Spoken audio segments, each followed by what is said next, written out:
Good evening. In today's class, we will learn about thematic works, lesson 2, maybe 3 and 4. Thereafter, there will be a complete conversation and you must start speaking English just seeing that. आज के class में हम लोग चर्चा कर लेते हैं उस जादुई पैटर्न का जिसे थीमेटिक बॉक्स कहते हैं। एक पार्ट तो आप लोगों ने पढ़ा था 4 सेंटेंसेज का। आज के क्लास में मैं कोशिश करूंगा कि तीनों part 2, part 3 and part 4 complete कर सकूं।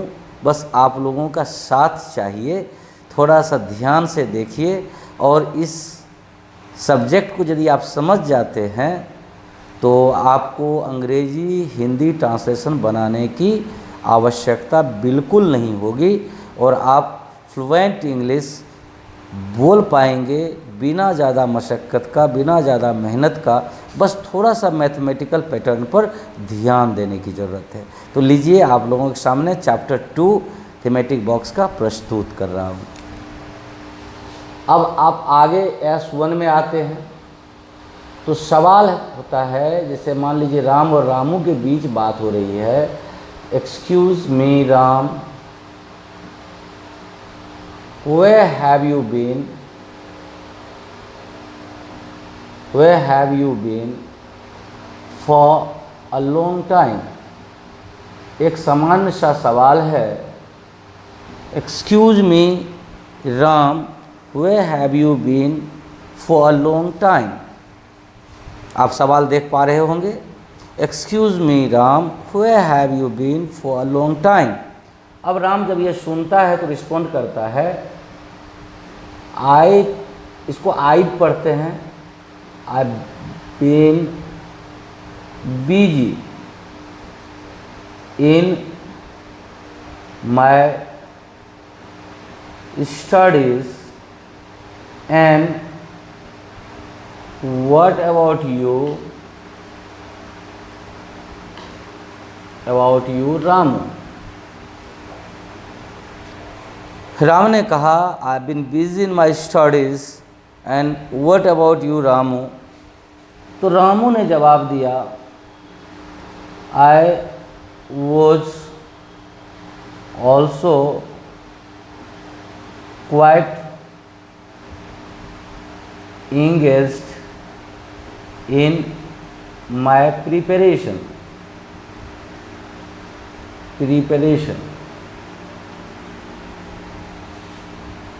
हिंदी में बात यहीं ख़त्म हो जाती, लेकिन अंग्रेजी चूँकि एटिकेट वाली भाषा है तो ऐसे ख़त्म होता नहीं है। अब देखिए, बातचीत को ख़त्म करने के लिए राम क्या जवाब देता है। ओ that's Y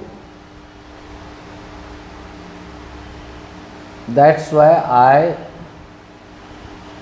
haven't seen you for a week either। तो राम ने कहा वो इसी कारण से एक सप्ताह से तुम्हें नहीं देख पा रहा था। फिर से समझने का कोशिश कीजिए। राम और रामू के बीच बातचीत में रामू राम से पूछता है excuse me Ram, where have you been for a long time.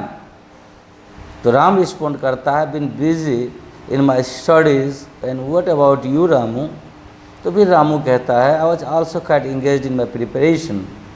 तो फिर राम कहता oh that's why I haven't seen you for a week either. Hindi में अरे राम, इतने दिनों से कहाँ थे तुम। तो राम जवाब देता है मैं तो अपने पढ़ाई में व्यस्त था, तुम क्या कर रहे थे रामू।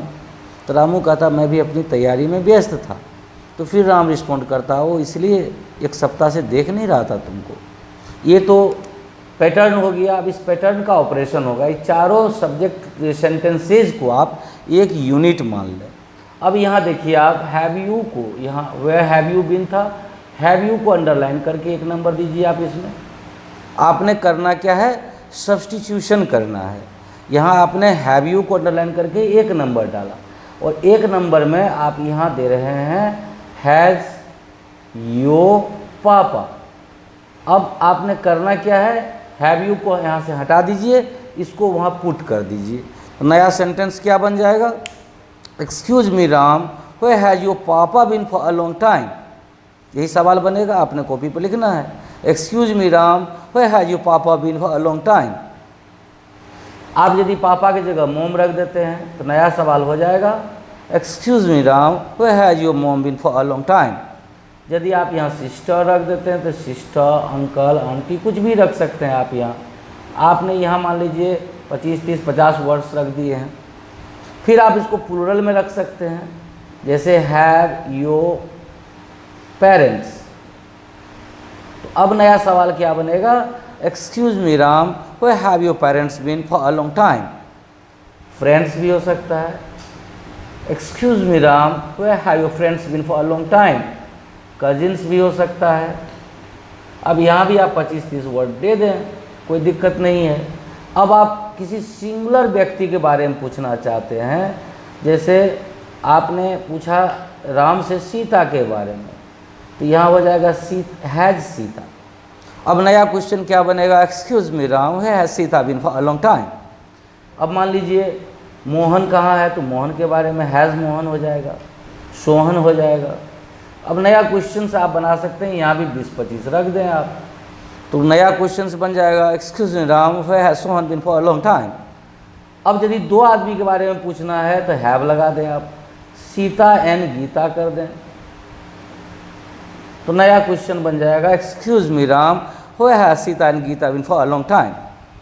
आपने हिंदी नहीं देखना पड़ा, आप इस तरह से इतना नया स्ट्रक्चर बना सकते हैं। अब आप ये फॉर अ लॉन्ग टाइम को नंबर 2 दे दें। फॉर अ लॉन्ग टाइम को आपने क्या दिया, नंबर 2 दे दिया, फॉर अ लॉन्ग टाइम। अब आपने उसे वहाँ से ऑपरेट करना है, उसको वहाँ से हटा के उसके जगह नए शब्द लगाने हैं। आप यदि अंग्रेजी में प्रीपोजिशन चैप्टर में जाएंगे तो आप पाएंगे कि सीन्स ऑफ फॉर का प्रयोग बहुत जटिल है, लेकिन मैं इसे बड़ी आसानी से आप लोगों को बता देना चाहता हूँ कि ये देखिए जो फॉर है, FOR, ये किसके लिए होता है, is used for period of time. ये पीरियड ऑफ टाइम के लिए यूज होता है। यदि आप पीरियड ऑफ टाइम नहीं समझ पाए हों तो कोई चिंता का विषय नहीं है, कोई दिक्कत नहीं है। आप इसको ऐसे समझें, मात्रा सूचक समय, मात्रा सूचक समय, यानी समय की मात्रा हो लेकिन निश्चितता नहीं हो। जैसे आप कहते हैं 4 ईयर्स, 4 ईयर्स कहने से समय की मात्रा का तो पता चल रहा है 4 साल, लेकिन निश्चितता नहीं कि कौन सा 4 ईयर। उसी तरह से आप कहते हैं 2 डेज, मात्रा पता है लेकिन निश्चितता नहीं है। आप कहते हैं हाफ एन आवर, या आप इस तरह का जैसे 6 वीक्स कह सकते हैं, 6 वीक्स आपने कहा, तो यहाँ भी निश्चितता नहीं हो रहा है, सिर्फ मात्रा का पता चल रहा है, इसलिए इसके आगे आप क्या जोड़ेंगे, फॉर जोड़ेंगे। लेकिन यदि सिंस की बात हो, SINC, तो ये किसके लिए होता है, is used for point of time के लिए यूज होता है। ये किसके लिए होता है, पॉइंट ऑफ टाइम के लिए। आपने पॉइंट ऑफ टाइम नहीं समझा, कोई दिक्कत नहीं है, आप इसको ऐसे समझें, निश्चित समय। हिंदी में आप यदि कहेंगे तो निश्चित समय, ये भी यदि समझ में नहीं आया कोई दिक्कत नहीं है। लेकिन यदि आप कहते हैं मंडे, मंडे तो निश्चित समय है, समझ में आ रहा होगा, मंडे कहते हैं तो निश्चित समय का बोध होता है। यदि आप कहते हैं 1977 तो निश्चित ईयर है, ये समझ में आ रहा है। यदि आप कहते हैं जनवरी, जनवरी कहते हैं तो निश्चित समय है। और जब लास्ट लगा हुआ हो, लास्ट प्लस कोई भी टाइम हो, तो उसके आगे भी सिंस लगता है। जैसे last 6 days, last 2 years, last 3 months, तो लास्ट लगा हुआ टाइम यदि हो, लास्ट प्लस टाइम, तो उसके आगे भी सिंस का प्रयोग किया जाता है। अब आप बेफिक्री से जहाँ ज़रूरत हो फॉर का फॉर लगाएं, जहाँ ज़रूरत है सिंस का वहाँ सिंस लगा दें, और आप इसको भी नंबर 2 को ऑपरेट कर लें। अब नंबर 3 में हम लोग आई हैव को, यहाँ जिसको आई पढ़ते हैं अंडरलाइन कर लेते हैं। अब ज़रा गौर कीजिए, कि सवाल यदि रामू ने राम से किया था कि where have you been for a long time, तो राम ने जवाब दिया था आई हैव बीन बिजी। लेकिन जब सवाल राम के पापा के बारे में करेगा तो आई हैव तो नहीं हो सकता है वहाँ। तो यदि पुरुष की बात है यहाँ हो जाएगा ही हैज़, यदि महिला की बात है तो हो जाएगा सी हैज़, और यदि प्लूरल की बात है हो जाएगा दे हैव। अब इसको मैं फिर से डिटेल में आपको समझा दूँ। यदि रामू का सवाल था excuse me Ram, where has your papa been for a long time, तो रामू का जवाब होगा he has been busy in his business. यदि सवाल ये होता excuse me Ram, where has your mom been for a long time, तो राम का जवाब होता है she has been busy in her household work. यदि रामू का सवाल होता है excuse me Ram, where have your friends been for a long time, तब आप राम का जवाब होता they have been busy in their studies. आप समझ गए होंगे कि पुरुष के लिए ही हैज़, महिला के लिए सी हैज़ और प्लूरल के लिए दे हैव का प्रयोग किया जाता है। अब हम लोग ये बीजी को नंबर 4 दे देते हैं। यदि आपके पास खजाने में एक ही वर्ड होंगे बीजी और आप ये भूल जाते हैं बीजी, तो during your conversation you must start translating the word in your mind, तो वो नहीं करना है। अब आप देखिए कि 4 नंबर में बीजी की जगह जैसे quite absorbed, quite absorbed, utterly engaged,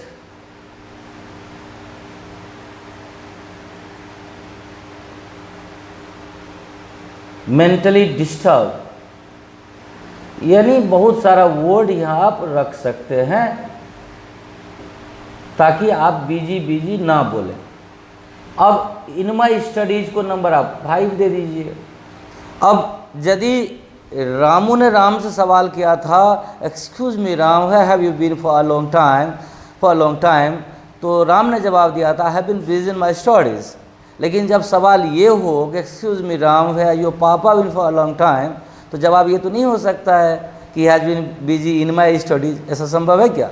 तो यहाँ आवश्यकता अनुसार आप पुट कर दें। यदि आपके पापा किसान हैं तो आप कहेंगे he has been busy in his farming. यहाँ पर आप आवश्यकता अनुसार अकॉर्डिंग टू कॉन्टेक्स्ट दे दें शब्द को। यदि आपके पापा किसान हैं तो आप कहेंगे he has been busy in his farming. यदि नौकरी करते हैं तो आप कहेंगे he has been busy in his job. यदि वो बिजनेसमैन हैं तो आप कहेंगे has been busy in his business. यानी अकॉर्डिंग टू द कॉन्टेक्स्ट आप इसको पुट कर दें शब्द को। यदि मम्मी के बारे में बात हो रही है, यदि आपकी मम्मी जॉब करती हैं तो आप कहेंगे she has been busy in her job. यदि वो घर का काम करती हैं तो she has been busy in her household work. आपके दोस्त पढ़ाई करते हैं तो he has been busy in his studies कहेंगे आप। यानी अकॉर्डिंग टू द कॉन्टेक्स्ट आपको यहाँ शब्द रख देना है।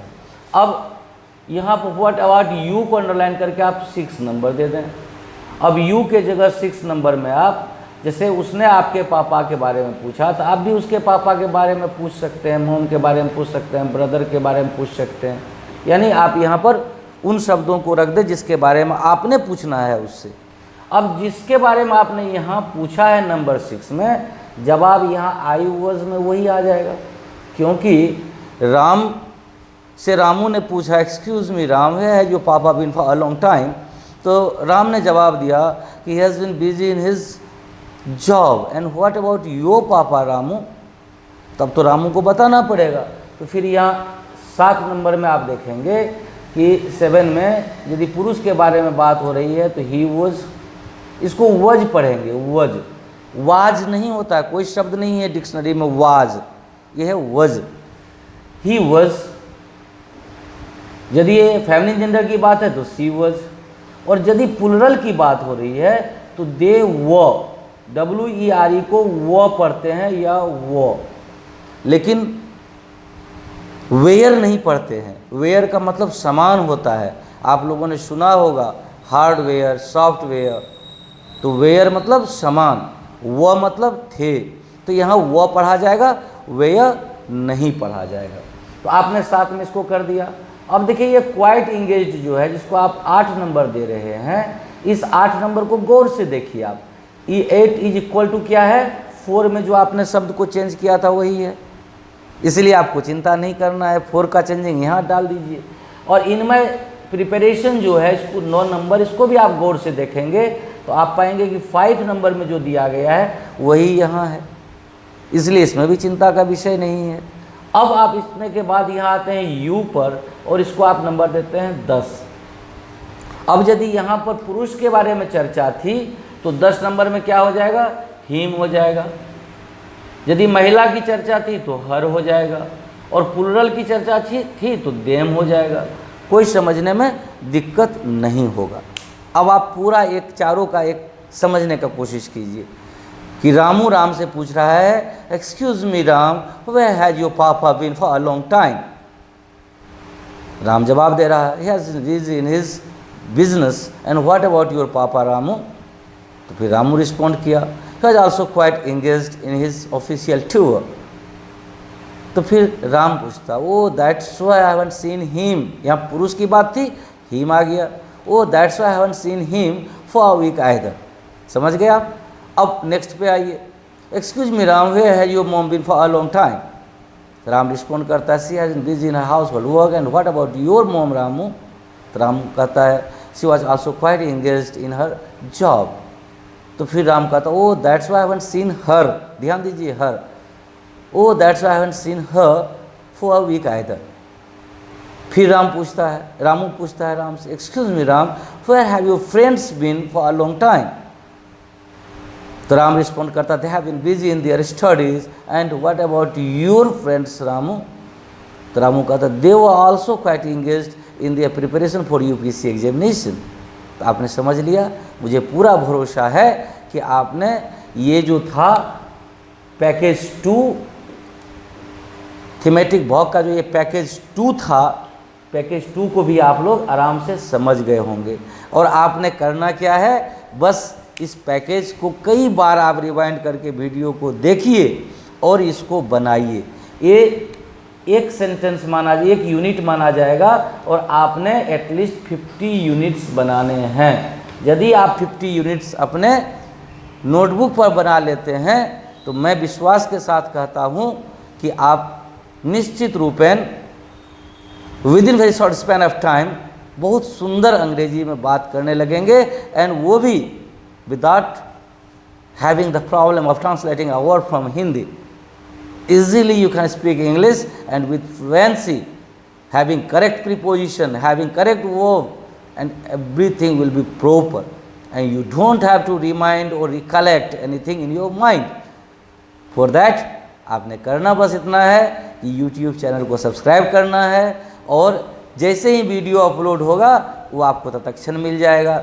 यदि आप YouTube चैनल को सब्सक्राइब नहीं किए हैं तो अभी के अभी कर लें, और अगले किस्त में हम लोग थीमेटिक वर्क्स चैप्टर 3 पर चर्चा करेंगे। धन्यवाद।